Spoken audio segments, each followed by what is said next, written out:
Wakil Gubernur Aceh Fadlullah turun langsung memimpin rapat bersama para camat dan seluruh geci kampung terdampak bencana di Kabupaten Biren di kantor Camat Pesangan.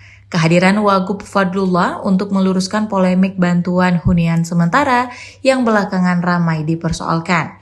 Di forum tersebut, Wagub menegaskan pemerintah memiliki tanggung jawab penuh terhadap warga terdampak, terutama pada masa transisi pemulihan pasca bencana.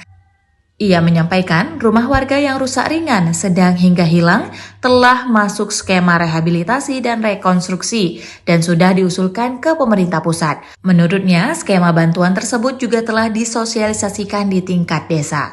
Persoalan muncul pada pilihan hunian. Pemerintah provinsi menerima laporan dari Kementerian Dalam Negeri adanya surat masyarakat Biren yang menyebut tak semua warga menginginkan dana tunggu hunian dan masih berharap huntara. Padahal kata Wagub, data menunjukkan 2.646 kepala keluarga telah didata untuk menerima DTH sebesar Rp600.000 per bulannya untuk 3 bulan.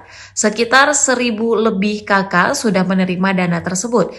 Pada kesempatan yang sama, tenaga ahli kepala BNPB Yan Namora yang hadir menjelaskan bahwa hasil survei yang ia lakukan melalui wawancara langsung ke beberapa masyarakat didapatkan bahwa sebagian besar korban bencana memilih DTH dan tak ingin huntara.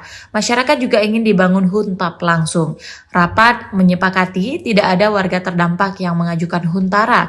Menerima DTH tidak boleh menerima huntara dan proses pembangunan huntap menunggu SK Bupati. Dengan keputusan itu, polemik huntara di Biren dinyatakan selesai.